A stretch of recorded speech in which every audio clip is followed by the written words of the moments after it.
हैं जो जगन्नाथ जी का प्रसाद पाया नहीं, स्वीकार नहीं किया, प्रणाम कर लिया। तो उन्होंने कहा कि मुझे पता है ये रस नित्य विहार उपासना के आचार्य हैं, कोई साधारण पुरुष नहीं, आप लोग कोई ऐसे शब्द मत बोलना, इस विषय की जानकारी स्वयं जगन्नाथ जी से की जाए। तो वहां की पद्धति थी कि रात्रि में जगन्नाथ जी के समीप सुला दिया जाता। जगन्नाथ जी उससे स्वप्न में आदेश कर देते थे। ये पूर्व से चला रहा था, किसी विशेष रहस्यमय प्रसंग का प्रकाशन करने के लिए प्रक्रिया की जाती थी। ऐसा ही किया गया।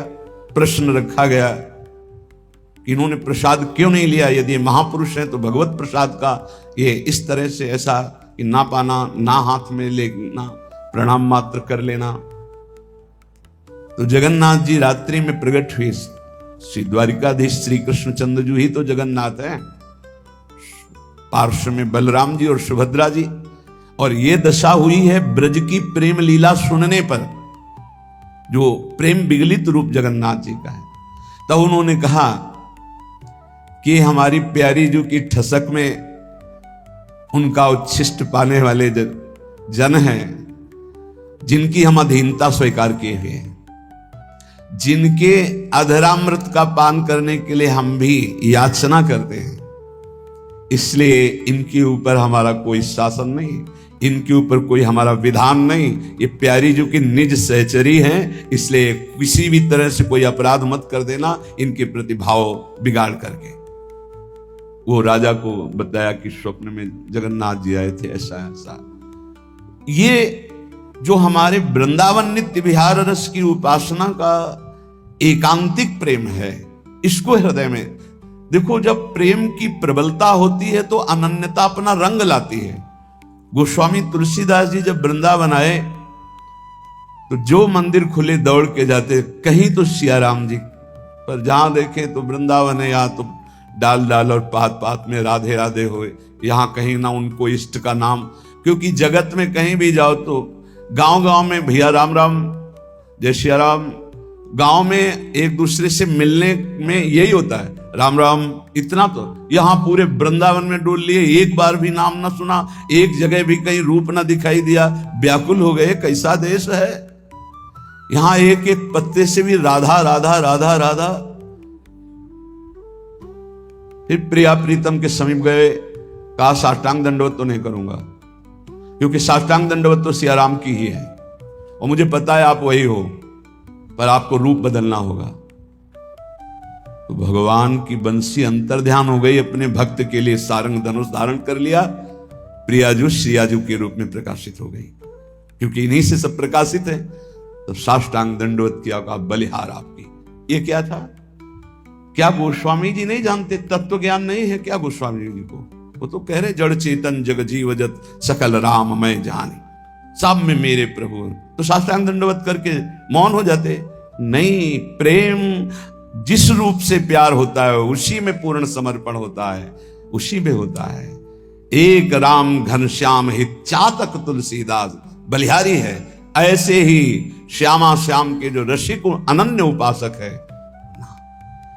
जे अवतार कदम्ब भजत हैं धरि दृढ़ व्रत जो हिये, तेवु उमग तजत मर्यादा बन बिहार रस पिए, रहो को काहू मन दिए, मेरे प्राणनाथ श्री श्यामा शपथ करो तृण छिए।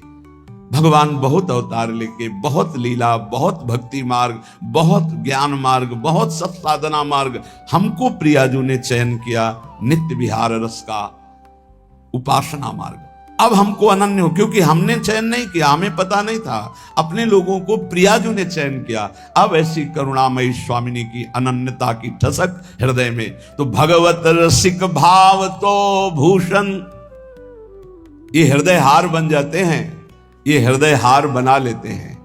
हर समय प्रियालाल की समीपता का अनुभव, पर अनन्यता।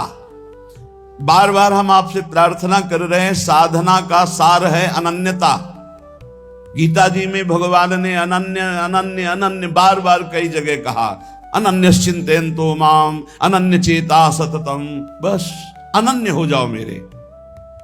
हरिवंश महाप्रभु ये देख रहे हैं कि प्रिया प्रीतम हमारे हृदय के हार बने हुए। कब?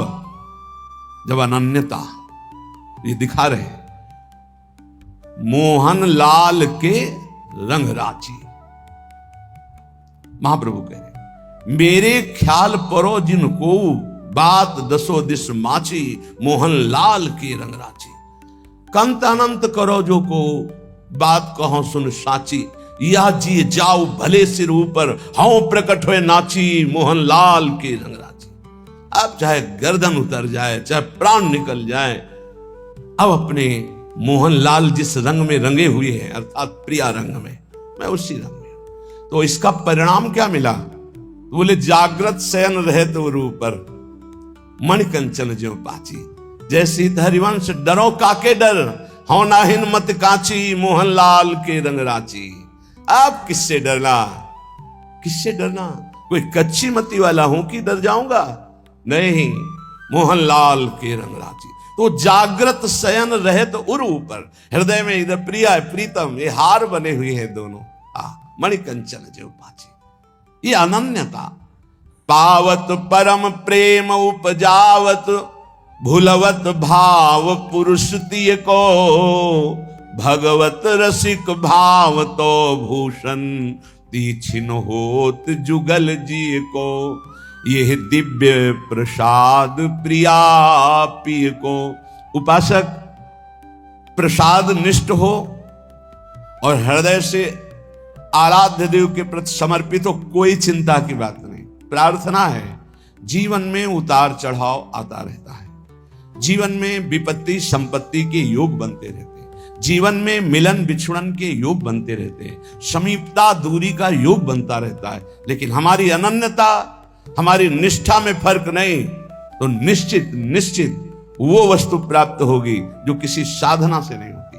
कभी कभी ऐसा भी अनुभव होता है कि प्रभु हैं भी कि नहीं है। कभी कभी ऐसा भी अनुभव होता है कि इतना भजन किया, उसका क्या लाभ मिला? बार बार विपत्ति, बार बार समस्याएं, बार बार तिरस्कार, अपमान। ये धूल भरी आंधी माया की है। आंखें तुम्हारी देखने में समर्थ नहीं हो पाएंगी धूल भरी माया में, पर आंख मूंद कर विश्वास करो, कोई तुम्हें अपनी भुजाओं में भरे हुए है, तुम्हें धूल भरी आंधी नहीं ले जा पाएगी। तुम इष्ट की कृपा पात्र हो, इसलिए धैर्य पूर्वक जैसी आज्ञा आचार्य की, शास्त्र की, गुरुजनों की, आंख मूंद के करो, मंगल होगा। विचार करने की जरूरत नहीं। गुरुजनों की आज्ञा पर विचार नहीं किया जाता, बिना ही विचार करी शुभ जानी। तो जो हमारे आचार्य कह रहे हैं, इष्ट निष्ठा, प्रसाद निष्ठा, नाम निष्ठा, धाम निष्ठा, ये सब परम पद प्रदान करने वाले हैं। कल चर्चा में आखिरी में कहा, तुम्हें विश्वास है कि तुम्हें भगवत प्राप्ति होगी? तो पहली बार में कम, फिर दूसरी बार में ज्यादा, फिर काफी लोग नहीं थे जो अंदर से उत्साह पूर्वक बोल सके। इसका चिंतन हुआ हमें कि क्यों नहीं बोल पा रहे, क्योंकि उनको अपना चरित्र दिखाई देता है, उनको अपना बल दिखाई देता है, उनको प्रभु के चरित्र और प्रभु का बल नहीं दिखाई देता। अपने बल से, अपने चरित्र से कोई महान नहीं हो सकता। आप समझ लीजिए, अगर कोई महान हुआ है तो उनके चरित्र गायन से हुआ है, उनके चरित्र चिंतन से और उनके बल से हुआ है। भाई मेरी बात समझो, मेरे बल से वृंदावन रानी, जिनकी चरण कृपाते पाई, इस बात को समझो। आप में बल नहीं है, आप ऐसे पावन नहीं है कि प्रिया प्रीतम का स्पर्श कर सके, लेकिन उनका पावन प्रसाद, उनका पावन चरित्र, उनका पावन धाम, उनका पावन नाम, उनकी पावन उपासना हमको प्राप्त हो गई। हमें उधर देखना है, उधर उनकी कृपा, तभी तुम गर्व से कहोगे हाँ हमें भगवत प्राप्ति होगी। नहीं तो तुम ऐसे निराश हो जाओगे, उदास हो जाओगे। हाँ ये तो बचपन से लगे इसलिए कह रहे हैं कि हमें भगवत, मुझे कहाँ होंगी, मैं तो विषयों में फंसा हूं। नहीं नहीं नहीं, बार बार आपका उत्साह बढ़ाने के लिए कह रहे हैं हम। सोचो तुम्हें भगवत प्राप्ति हो जाएगी, क्योंकि तुम प्रसाद भोगता हो, तुम नाम जापक हो, तुम भगवत शरणागत हो, तुम धाम में बैठे हो। विश्वास करो। बिल्कुल सरल उदाहरण, इसको केवल दिमाग में बैठा लो। दो महात्मा भजन कर रहे थे, एक बट वृक्ष के नीचे, एक पीपल वृक्ष के नीचे। नारद जी निकले तो बट वृक्ष वाले ने साष्टांग दंडवत किया, महाराज आप तो कभी कभी भगवान वैकुंठनाथ के समीप जाते, मैं उनका दास हूं, कभी स्मृति दिलाना और पूछना कि अमुक जगह बट वृक्ष के नीचे जो महात्मा भजन करते हैं उनको आप कब दर्शन दोगे। ठीक ऐसा ही प्रश्न पीपल वृक्ष के नीचे भजन करने वाले महात्मा ने किया। देवर्षि नारद जी कुछ समय बाद वैकुंठ के दर्शन करके वैकुंठनाथ से संभाषण करके वापस लौटे तो पहले पीपल वाले मिले। देखते ही साष्टांग दंडवत किया। इतने में बटवृक्ष वाले महात्मा ने भी देखा, समीप आ गए। दोनों ने एक साथ पूछा, भगवान ने क्या कहा? तो बटवृक्ष वाले की तरफ देखा और कहा, तुम्हें भगवान इसी जन्म में मिलेंगे। पीपल वृक्ष वाले महात्मा से कहा कि तुम्हें भगवान ने कहा है कि जितने पीपल के पत्ते इतनी बार जन्म लेना पड़ेगा, तब तुम्हें भगवत साक्षात्कार होगा। वो नाच पड़े। बट वृक्ष वाले नहीं नाचे, पीपल वृक्ष वाले नाच पड़े, रोने लगे और कहा, भगवान मुझे जानते कि मैं उनका भजन कर रहा हूं, भगवान मुझे जानते। इतना आनंद मगन हुए, इतना आर्त भाव से, हे करुणा वरुणालय, हे मेरे प्रीतम। वहीं भगवान प्रकट हो गए। उसी क्षण भगवान ने सबसे पहले हृदय से लगाया पीपल वृक्ष वाले महात्मा को। देवर्षि नारद जी ने प्रभु से कहा, आपने हमें झूठा साबित कर दिया। क्यों? आप ही की खबर तो बता रहे थे, आपने कहा था पीपल पत्ते वाले को, जो पीपल जितने पत्ते उतना जन्म लेना पड़ेगा, और आप तो अभी दर्शन दे दिए। इनको बोले थे इसी जन्म में, तो चलो इसी जन्म में, समय तो निश्चित नहीं किया था, इनका तो सही हो गया, और इनके लिए आपने कहा था तो झूठा हो गया। बोले जो कई जन्म में भाव आना था, जैसे भजन कर रहे थे, वो भाव अभी आ गया, इसलिए अभी मिल गए, पूरा हो गया। आप समझो इस दृष्टांत से, यदि हम उत्साह संपन्न हो जाए, मुझे भगवान मिलेंगे, इसी जन्म में प्रिया प्रीतम मिलेंगे, निश्चित मिलेंगे। सोचने में क्या जाता है? बोले सोचने से हो जाएगा। इस सिद्ध पुरुष लाल स्वामी हमें गंगा किनारे एक मिले थे, जिनकी खेचरी मुद्रा सिद्ध थी। रात्रि में 10 बजे जब उनसे मिलने के लिए टाइम मिला, उन्होंने टाइम दिया, गए। अकेले थे वो, सदैव एकांत साधन में लगे रहते थे। कुछ चर्चा हुई, तब उन्होंने कहा, बेटा नई अवस्था थी, जैसा बनना है वैसा सोचो, जैसा सोचोगे वैसा बन जाओगे। इस सूत्र डायरी में लिखा हुआ है। अगर आप सोचोगे ना मुझे प्रियालाल मिलेंगे मिलेंगे, प्रियालाल मिलेंगे, पक्का मिलेंगे। इसलिए रोज उत्साह बढ़ाता हूं आपका। आप सोचिए कि आपको प्रभु मिलेंगे। देखो धाम की इतनी कृपा है, प्रभु मिलेंगे आपको। नाम की इतनी कृपा है, प्रभु मिलेंगे। अरे कुछ नहीं, हमारी स्वामी जी बड़े करुणामयी, युगल सरकार, मिलेंगे। ये बार बार आपके दिमाग में हम डाल रहे हैं, उत्साह वर्धन कर रहे हैं कि आपकी सोच में आने लगे कि वैसे तो हमारा उत्साह नहीं, लेकिन संत कह रहे हैं, गुरुजन कह रहे हैं, शास्त्र कह रहे हैं, तो हम मिल जाएंगे, हमको भी मिल जाएंगे, निश्चित प्रभु मिल जाएं। बस ये बात आना महामंगल शुरुआत हो गई। ये बात आना महामंगल की नींव पड़ गई। हमारी बात मान लो। अरे बोले कल सोचने से प्रभु मिल जाए, पक्का केवल सोचने से मिल जाएंगे। पुत्र के बहाने नारायण तो परम पद मिल गया। आप धोखे में मत रहिए। प्रिया प्रीतम का नाम, प्रिया प्रीतम का धाम, प्रिया प्रीतम का रूप, प्रिया प्रीतम की लीला, ये निश्चित भगवत प्राप्ति कराती है। श्रीपाद प्रबोधानंद जी महाराज कह रहे, बहुत ध्यान से सुनना तो तुम्हें और पुष्टता हो जाएगी हमारी बात जो अभी कही। कह रहे कि राधा कृष्ण विचित्र मनमथ कलानंदा चमत् कुर्वते यस्मिन् सौख्य चमत्कृति परतरा यत्र दीक्षादितः तद्वंदे ममकारतोद्भुततमाद् यस्याद्भुतानुक्षणोल्लासाः श्रीवनराजसीम सुमहाभावं तमेव स्तुमः। ये वृंदावन धाम श्री श्यामा श्याम की प्रेम युद्ध भूमि है। श्रीमद चतुरासी जी, अद्भुत खेत महामन्मथ को दुंदु विभूषण राव, जूझत सुभट परस्पर अंग अंग उपजत कोटिक भाव। ये अद्भुत खेत माने समर भूमि, प्रेम की समर भूमि है। ये प्रेम का युद्ध होता रहता है। हाँ प्रिया प्रीतम, प्रेम का अद्भुत खेल। कह रहे यहां जो शरणागति दीक्षादि लेता है प्रिया प्रीतम की, राधा कृष्ण विचित्र मनमथ कला नंदास चमत् कुर्वते।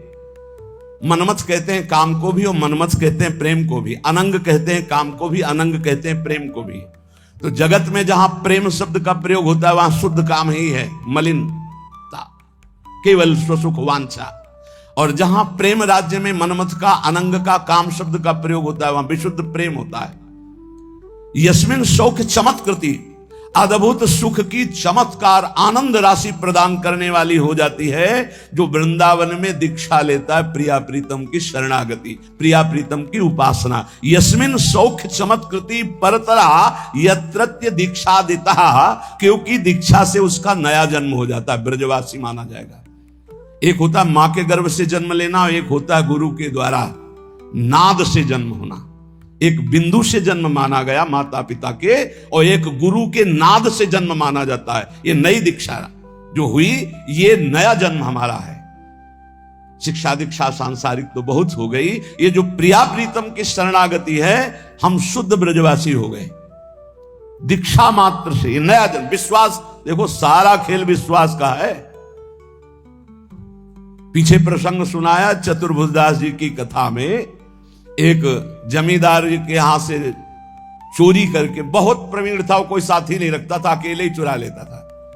एक जहां हमारा पहले गुरु आश्रम था, वहां एक थे, वो 20 टार्च रखते थे, और इसका रहस्य कोई जानता नहीं था। अलग अलग छतों पे अलग अलग जगह से टार्च ऐसे लगाते, जिससे लगता कि 20 लोग हैं, वो अकेले डकैती डाल के ले जाते थे। बड़े प्रवीण थे। जब वो मारे गए थे तो गंगा स्नान करके जा ही रहे थे, तो 50 लोग, जैसे किसी पशु को घेरा जाता है, ऐसे घेर के उनको, तो ऐसे उनके पीछे आदमी लगे। चतुर्भुजदास जी कथा कह रहे थे, तो भाग करके उन्होंने सोचा यहां बच सकते हैं, तो भक्तों के बीच में बैठ गए। राज कर्मचारियों ने सोचा कि यहां चोर क्यों बैठेगा, तो उन्होंने सत्संग में कोई विघ्न ना पड़े इसलिए दूर से ही चले गए, पर वो मिला नहीं। उस समय प्रसंग चल रहा था, चतुर्भुजदास जी कह रहे थे जो श्यामा श्याम की शरणागति लेता है, दीक्षा लेता है, उसका नया जन्म होता है, पूर्व के सारे पाप नष्ट हो जाते हैं। ज्यादा पकड़ हुई नहीं, यही शब्द पकड़ पाए। सत्संग समाप्त हुआ, पास गए, कहा दंडवत महाराज, हम चोर हैं, सैकड़ों कत्ल किए हैं, चोरी किए हैं, डकैती की है, हमें दीक्षा दोगे? चतुर्भुजदास जी ने देखा कि इतनी सच्चाई से बता रहा है, हाँ क्यों नहीं, तुम्हें भी दीक्षा में, तो क्या हमारे सारे पाप नष्ट हो जाएंगे पूर्व जन्म के? हाँ पक्का, मेरा नया जन्म माना जाएगा, पक्का? ठीक है, कुछ नियम? बोले नियम ये कि अब चोरी नहीं करोगे और झूठ नहीं बोलोगे, और ये नाम दे रहे, नाम जप करो, तुम्हारा पूर्व का सारा पाप नष्ट, नया जन्म तुम्हारा। मुंडन कराओ। वो जो उनका विभत्स स्वरूप भयानक था, उस हटाकर 12 तिलक लगाए, मंत्र दिया। अब तो वो चौड़ी छाती करके घूमने लगा। राजकर्मचारी घूम ही रहे थे, जो जमींदार था उसने पहचान लिया, उसने कहा चोर है, तिलक विलक लगाए लिए है, तो वही चोर। बंदी बना लिया गया, राजा के दरबार में ले गए। राजा ने कहा कि आप तो वैष्णव चिन्ह धारण किए हुए हैं, सच्चाई से बोले। बोले झूठ बोल ही नहीं सकता, गुरुजी ने कहा है झूठ नहीं बोलना, झूठ तो बोल ही नहीं सकता। पूछिए आप, चोरी की? बोले इस जन्म में नहीं की। वो जो सेठ साहूकार जमींदार था, बोले चाहे जिसकी कसम खवा लो यही है, ये बाल मुड़वा डाला, तिलक लगाए है, कंठी बांधे, यही हम पक्का कह सकते हैं। वो कह रहा चाहे जिसकी कसम, उसने कहा इस जन्म में ही चोरी नहीं की। अब राजा बड़ी समस्या में, न्याय कैसे करें? एक वैष्णव तिलक धारण किए हुए, एक सच्चाई बात कर। उस समय परीक्षा के लिए लीला की जाती थी कि लोहे का बिल्कुल तपाया हुआ लाल फार, और ऐसे एक पीपल का नवीन पत्ता, ऊपर सूत, कच्चा सूत, ऐसे वो लोहे का फार रख दिया जाता। सूत में झलस नहीं आएगी, जला भी वो जलेगा नहीं, और 7 कदम चला। तो अब शंका तो इन्हीं चोर भगवान पर थी, तो इनके हाथ में रखाया गया। तो मन में कहा, गुरुजी ने कहा था दीक्षा लेने के बाद नया जन्म होता है। ऊपर जोर से बोले इस जन्म में मैंने कोई पाप नहीं किया, कोई चोरी नहीं की, कोई झूठ नहीं बोला। 7 कदम क्या और 10 कदम बोले, और कितना चले? बोले फेंक दो आप। फेंक दिया। बोले इसको फांसी दे दो इस जमींदार को, ऐसे वैष्णव पर दोष लगाता है। जब फांसी शब्द आया तो उन्होंने कहा कि फांसी तो ना दे, वो भी सही कह रहे हैं। तो उनका ऐसा कैसे सही हो सकता है? अब तो तुम्हारा प्रमाण हो चुका कि तुम सही हो। तो बोले फिर भी हमारा ही प्रमाण मान लीजिए, मैं ये सत्य कह रहा हूं कि चोर मैं ही हूं, ये सत्य कह रहे हैं। बोले अब नहीं मान सकते आपकी बात। बोले मान लो। तो बोले ये सत्य कैसे निकल गया कि तुमने इस जन्म में चोरी नहीं की और तुमने कल चोरी की, ये बात कैसे हो सकती है? तो उनका ये बात सुनोगे तब हम आपको हमारे पीछे राज सैनिक लगे थे, जाके सभा में बैठे, वहां गुरुजी ने हमको ये सुनाया जब, तो हमने दीक्षा ली। तो इस जन्म में तो हमने चोरी नहीं की थी, सत्य हो गया, लेकिन कल चोरी की थी, क्योंकि ये भी सत्य है, नहीं तो उसको फांसी की सजा हो जाएगी। तो उनका ऐसे हम महात्मा से मिलना चाहते थे, तुम्हारे जैसे चोर को महाभागवत बना दिया। राजा उनका शिष्य बना, पूरे नगर में भक्ति का प्रचार प्रसार हो। तो यहां श्रीपाद कह रहे, राधा कृष्ण विचित्र मनमथ कलानंद चमत कुर्वते, बोले अद्भुत चमत्कार जीवन में परिवर्तन हो जाएगा जो श्रीधाम वृंदावन में यस्मिन सौख्य चमत्कृति परतरा यत्र दीक्षादिता, जो दीक्षा है, शरणागति है, प्रिया प्रीतम के गोरे चरणारविंद की शरणागति रूपी दीक्षा है। बोले ये परम सुख की चमत्कारिता प्रदान करने वाली है। युगल किशोर के चरणों की जो शरणागति ले लेता है तो ममता हो जाती है प्रिया प्रीतम से, श्यामा श्याम से ममता हो जाती है, अपनापन हो जाता है, इसी से उसको भगवत प्राप्ति हो जाती है। प्रियालाल, श्यामा श्याम अपने ऐसा लगने लगता है, मेरे प्रिया जो मेरे प्रिय। देखो माया का क्या प्रभाव है, मेरी पत्नी, मेरा पुत्र, मेरा शरीर, मेरी संपत्ति, मेरा मकान। और भक्ति का क्या प्रभाव है, ये सब झूठा, मेरे प्रिया प्रीतम। अब अंदर देखो, आपको प्रिया प्रीतम में प्रीति है या शरीर में, शरीर संबंधी भोगों में, या शरीर संबंधी रिश्तों में? अगर आपको शरीर संबंधी रिश्तों में प्रीति है, ममता है, अपनापन है, तो जल्दी करो, जल्दी, ज्यादा समय नहीं है। एक अहमता ममता ये जग में है दुखदाई, ये जब श्री जी की ओर लगे तो होत परम सुखदाई। मात तात सुत दार देह में मति अरुझे मति मंदा, हित किशोर को है चकोर तू लख वृंदावन चंदा। जो ममता बुद्धि प्रिया प्रीतम में प्रतिक्षण उल्लास पूर्वक होती है, वही भगवत प्राप्ति करा देती। दीक्षा लिया और ये ठसक आ गई, हमारे इष्ट श्यामा जो नवल किशोर उपासना, जुगल मंत्र को जाप, जुगल मंत्र को जाप, इष्ट श्यामा महारानी, श्री वृंदावन धाम इष्ट श्यामा महारानी, ये ठसक आ जाती है, हमारी प्रिया जो, हमारी लाडली जो, बस इसी से परम पद की प्राप्ति होती है।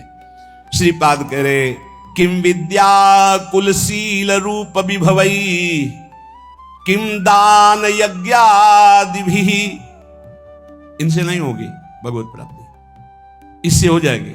शरणागत होकर ममता हो गई श्री जी से। अब यहां कह रहे कि देखो, इस पर गर्व मत कर लेना। किम विद्या कुलशील रूप विभवई, किम